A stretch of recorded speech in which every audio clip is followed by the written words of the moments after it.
This is me, Ahsan Umar, with your most awaited segment, Success Lounge.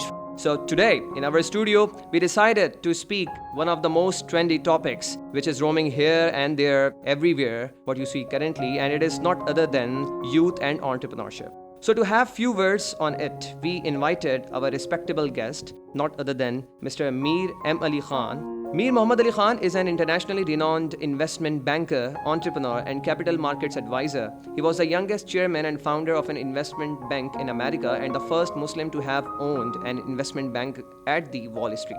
He has had a successful career as founder and chairman the Financial Group, federal advisor to Pakistan government, member New Jersey Governors Council, senior advisor to New Jersey state mayors and state senators, and currently he is the co-chairman of an emerging financial technology company, AMZ Mac Capital Limited. He wrote articles and presented research on Islamic banking around the world at conferences and seminars held in different countries. He spoke at 28 conferences on banking around the globe, including Harvard University, Columbia University, Islamic Society of North America, and so on.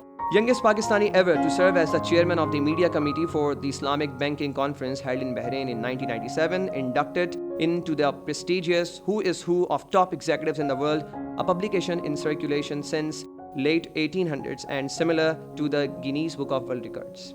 He was also awarded with the Financial Award in 1994, presented by the ex-Prime Minister Mr. Moin Qureshi at a ceremony held in New York.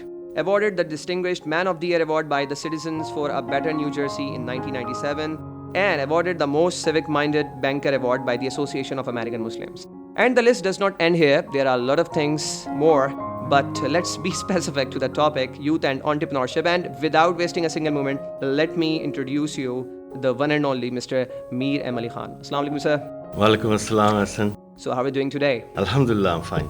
So, and how do you feel here with us in the studio of FM93? Wonderful. After a long time, I'm doing a radio program, and I think the reach of radio has been historically everywhere, especially in Pakistan, so wide. And there's still areas of Pakistan where people, especially youth, driving around, listening to the radio, it's a different feel. Radio gives me a very different feel and a very positive feel. Exactly, the feel is all there. Yeah. Right. So, let's start from the very basic question. In your opinion, what is entrepreneurship all about? The word entrepreneurship has become a bit stylish. Okay? A cool word. Cool word. Bibi Khatija was an entrepreneur. What is entrepreneurship? Entrepreneurship is business. A woman or a man. It's a French word, a very chic word for a person who's doing business, who's coming up with an idea, creating a company, providing jobs, generating revenues. To me, the most number of entrepreneurs I have seen, I've been to 60 countries around the world in my investment banking career. 2 or 3 biggest countries where I've seen the most amount of entrepreneurs, India, Pakistan, and Bangladesh. The littlest person who's selling bananas on the street is an entrepreneur. What has happened is, with entrepreneur, lately since early 90s, we think a technology business person is entrepreneur. In late 90s, the trend changed. In early 2000, it became social media applications. An entrepreneur is a person who's starting a business. Okay, is it necessary that idea should be unique and it should be your own startup and something new, something unique? Is it necessary to be so?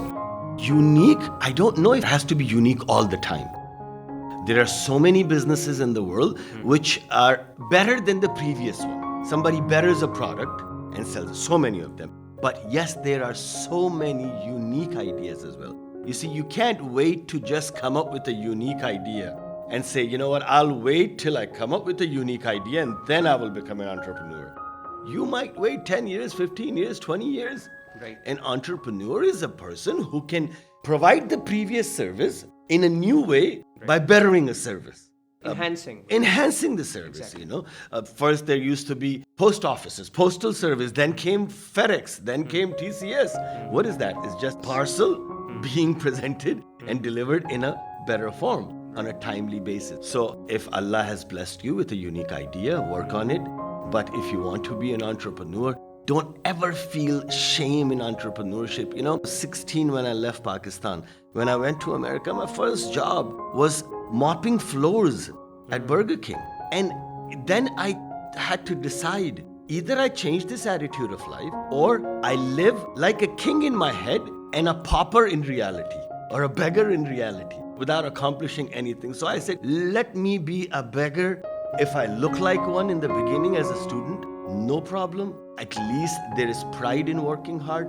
And then from there, I kept changing my mindset. I would like to tell young people, protect your mind, protect your thoughts, keep yourself positive, have no shame towards the journey of becoming an entrepreneur.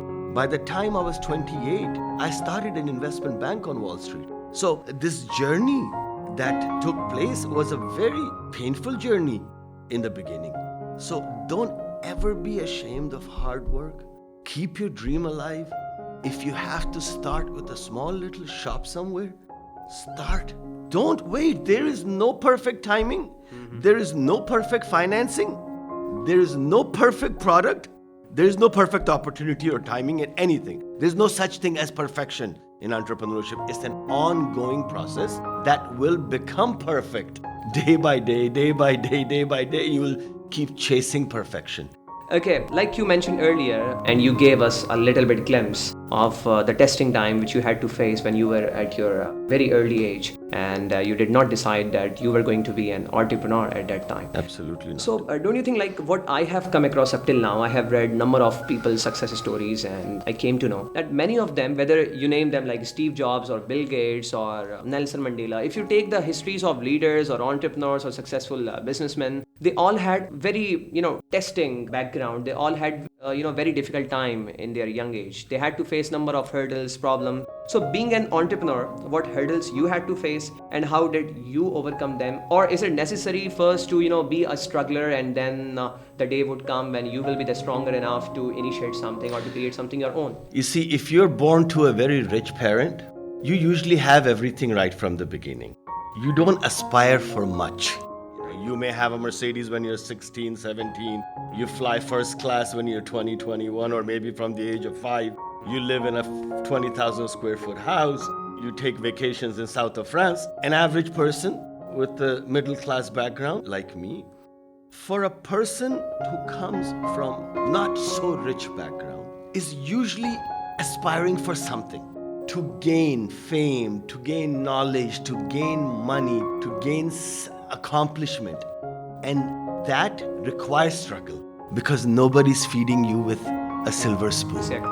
So it by default becomes a story of struggle. See, person whose father is worth $100 million is not going to go work at Burger King.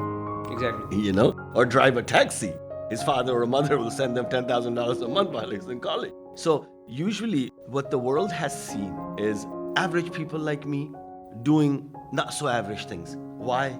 Because there is a burning, deadly desire to succeed. The desperation to do something, right? Absolutely, absolutely. Like, in other words, people call it your passion. As long as you are passionate to do something, whether you belong to a middle class or, a working class family or background, so no one can stop you but yourself. That's such a good point you made. No one can stop you but yourself. I mean, that's hitting the nail right at the spot. You are your worst enemy and you are your best friend. As long as you have that deadly desire to succeed and you don't fool yourself. Fool yourself is by excuses. That, but it's okay. I'm working 15 hours a day. That's good enough. This should produce results. No, working smarter produces results. Working hard only doesn't produce results. If working hard alone produce results, then why would education have so much importance in a person's life? Everybody would say, well, this person with no education works 18 hours a day. You work 18 hours a day as well. No, education and hard work. And what does education teaches you? To be smart and work smart. So you have to have that edge over. That's why there is a line nowadays that doing hard work and doing smart work. Okay, that's fine. So you did not basically mention what hurdles you had to face. Yeah, I'll tell you. How did you overcome them? I had so many hurdles. First of all, I didn't have money for college. My first job, I worked from 7:30 in the morning till 3:30 in the afternoon. I went to college from 4:45 to 11:40 at night. And on Saturdays and Sundays, I worked as a desk security guard from 7 in the morning till 11 at night Saturday, from 7 in the morning till 11 at night Sunday. 16 hours. Why? Because that gave me time to study. Desk security guard, meaning on weekends, anybody who came into work, they would have to sign in and I would have to look at it. And the rest of the time, I was just studying, sitting at the desk.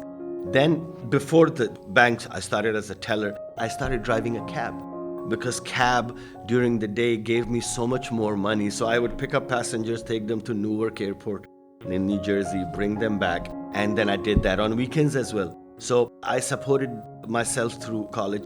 Being the first Muslim on Wall Street, opposition everywhere. I faced tremendous opposition. I started as a stockbroker, then became a trader, then became an investment banker, then became a vice president of an investment bank, a junior partner, sold my partnership, and then started my own investment bank. What took everybody else 3 months to get a license for an investment bank, it took me 16 months. I didn't give up. Then when I started the investment bank, there was no other investment bank willing to do business with us. Prior to that, we were doing business as I was working for someone else. Everybody was doing business because the banner was a non-Muslim banner. So, good, bad, ugly, you have to keep going on. There was so much more struggle. I give lectures in universities and talk about my pictorial presentation of my struggle. And I talk about a little bit about my success, because what I want young people to know is that success is an end result. Nobody made Nelson Mandela, may it be Einstein, may it be Steve Jobs or any person. I guarantee you one thing, nobody can tell you when they're 2021 that they will be successful. Success happens accidentally after concrete hard work. If you put in years of hard work and then comes a moment, boom, you realize, wow, really, I've been successful. So success will come. If you start to wait for success, measure success, if you do what you have a passion for, you will succeed. I had a passion for capital markets and investment banking. I succeeded. Come from a family of lawyers and doctors. My mother had all my life wanted me to be a doctor. I couldn't be a doctor. What you have passion for is what you will succeed in. So whoever is listening to this program and they want to be entrepreneurs, find what you have passion for. Spend a few days, a month doing soul searching. What you have a passion for, and can you develop skills for that passion? If you can develop skills for that passion, then you take that passion and those skills and you apply them in real life. Then work will not look like work. You will get up 7 in the morning with the biggest smile on your face, ready to go to work. So currently what we see, that number of youngsters who bother to initiate their startups end up with dropping them so early. So what's the root cause of it in your view? Because they didn't have the passion for it. They didn't have the resilience for it. They were not positive in their mind. They didn't believe in power of their mind. The most important thing is, you see, if you're going to run a 100-mile marathon, you're going to train at least for 6 months physically before you run that 6-hour marathon or 10-hour marathon or 20-kilometer marathon. You train for it for sometimes years. If for a 10-hour event you have to train for a year, you think for an activity which is going to last for the rest of your life, which is being an entrepreneur, you can just jump in today, wake up this morning and say, wow, from this afternoon, 3 o'clock, I'm going to be an entrepreneur. Silly approach. Those are the people who will fall on their faces. Read some books. Read about other entrepreneurs, how they started. Get inspired by their hardships. Pick up, when somebody writes an autobiography, they're writing usually around 45 or 50 years of age. Right. After having experienced 25, 30 years of hardships and successes. And when somebody is writing an autobiography, they're successful people. They're not writing to make money. They're writing to teach others and inspire others. And they're being the most honest. So when you pick up other people's autobiography, it's like talking to them about their life for 30 years or 40 years. Read 30, 40, 50 autobiographies. Read about our leaders. Go talk to a common man. Read about technology gurus. Read about Warren Buffett. Read about an average person. Inspire yourself. Equip yourself with knowledge. Find passion. And then you will not fail. You see, you will not quit. Right. Quitting is if quitting is no choice. Right, agreed. Now, let's talk about roadmap. Is it necessary to design a roadmap before starting, giving a shape to your idea? Because sometimes what we see, lack of planning. Like you want to open, any of your shop, or you want to start any of your business, but you do not have proper planning of it. You have not, designed the finance department of it, or how you are going to tackle all those other issues. Things are not departmentalized at so early stage. Let's not. I've been a very unconventional person all my life. I partly agree with you. I mostly disagree with you. Partly agree where, see, when you say roadmap, I want to be very clear for these young people who are listening, or any person who's listening to our program. Roadmap sometimes sounds like a 5-10 year plan. Okay? What you're talking about is preparation for business, starting a business. Right. Yes, without preparation, you'll fall on your face. You need to know you have finances together. You need to know if you're not good at finances, you have somebody else who'll handle your finances. You have an accountant, you have a PR person, you have this, that, whatever. If you're starting a shop, okay, you can't design, you're not a very creative person. You're starting a food business, you're not very creative, you're an excellent chef.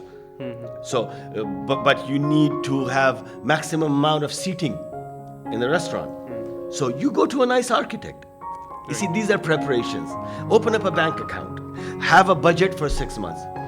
Then, after you do these basic common sense preparations, you start, then jump in. Allah is with you. Jump in meaning have faith in Allah.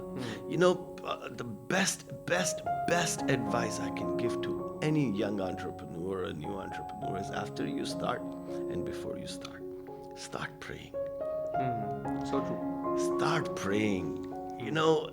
If you can put in 14 hours a day to make money, take out 1 hour a day. Other than namaz, I'm saying 5 times. Exactly. Take out 1 hour a day where you sit and read du'ain, where you sit and meditate towards Allah. We have this very silly notion of meditation. We think meditation is a Western phenomenon. No. Our Prophet ﷺ used to go to Ghar Hira to meditate, to sit. And what is meditation? Knowing, thinking about Allah. Zehen mein sochna. So I would say that increases your faith. And faith increases your confidence. And confidence increases your performance. And performance brings results. So this is the step-by-step process. It took me a long time to understand this. I promise you. Right from the beginning, I didn't do what I'm telling you. I fell on my face. I found Allah around 27, 28 years of age. Before that, I used to think, everything I am doing and is going to be done. Right. So true. Let's change the flavor a little bit. We have talked a lot about all this serious and professional stuff, right? So now let's talk about yourself, about Mir Muhammad Ali Khan. How was he when he was a child? The childhood memories, how were they? I had one of the most wonderful childhood. See, my family background, I don't know if you've heard of Nizam of Dakkan.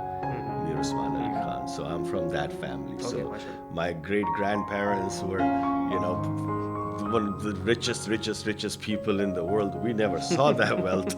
I grew, in today's net worth, he was worth $250 billion. When I read it, I said, wow, where is that money?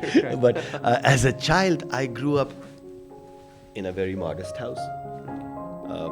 My parents had seen all that, but they migrated to Pakistan. The real struggle was theirs. Exactly. The struggle was not mine. Exactly. I wasn't born with a silver spoon. They were born with silver, diamond, platinum spoons. And they had to leave everything and come here. But they gave us the most wonderful childhood. I have 2 older sisters. I'm the only son. one of the most wonderful, happy, simple childhood. We didn't have no mobile phones. We didn't have no video games. I would go to school in the morning, come back, play with my kabutars, play with my khargosh. Literally, I had lots of pets. Dog was not allowed. Najis, my mother. Go to tuition, come back. My father bought me an old bicycle after I came first in the entire school in my grade. Okay. Like there were so many third grades, like A, B, C sections, whatever. I had the highest marks in entire school.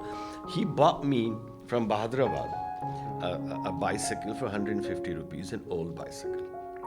I'm just telling you the happiness, of a child. It was Zangalud bicycle, and that's all my father could afford. And I painted it, with my pocket money. He said, I will not even give you money for the paint. Happy childhood. I mean, from there, I went to flying in private planes, 7 Ferraris,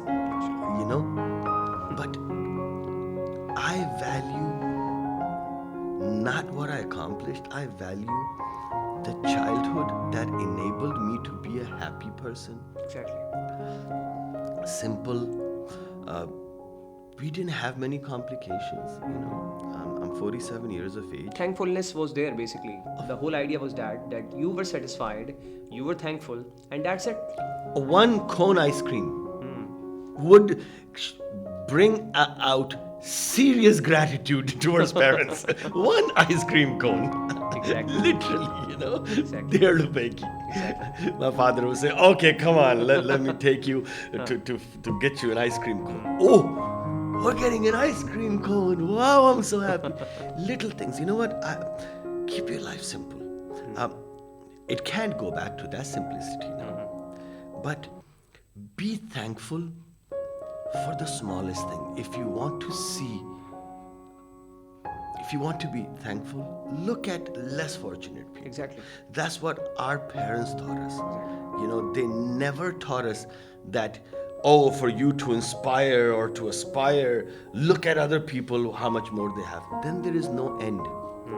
And being thankful creates a calmer person, happier person, Right. happy childhood. Right. Great. So I think a lot of ideas have already been shared, and it was really a wonderful discussion. Thank you so Worth much for listening inviting me. discussion, I must say. And I hope all those youngsters or non-youngsters, a person is always young by the way. If they want to go to my website, Exactly. www.mirmohammadali.khan, they can go to the website. I'm on Facebook. As a page, I keep in touch with all the university students if they want any kind, and free of charge. I mean, there is no charge, That's nothing. great. That's They want to keep in touch, please. They can Sure, you can connect with join. me. There are a number of platforms, whether it is LinkedIn, Twitter, Facebook, and his own website. If you want to get in touch, so the platform is there. Or you can simply Google. Today I Googled and I found a number of things over there. So thank you very much, sir, for giving your time, your precious time, and the session was fantastic. Thank you so much, And Ahsan. all those people who are listening us out there, I will urge you to give us your feedback also about this program. You can give us on our Facebook page or directly to us through the number which has been assigned, which will be assigned by the end of this show. At the end, what message you would like to all those people listening out there? Have faith in your abilities. Have belief in Allah to the point where nothing can deter you. Right. And literally, you will be successful if you have passion and backed up with skills. That's it. That's it. So a wonderful message. Now there isn't any need to give further more messages. Thank you very much, listeners, for listening us. And this is the end of Success Lounge. This is me, Ahsan Umar, saying you goodbye. Allah Hafiz.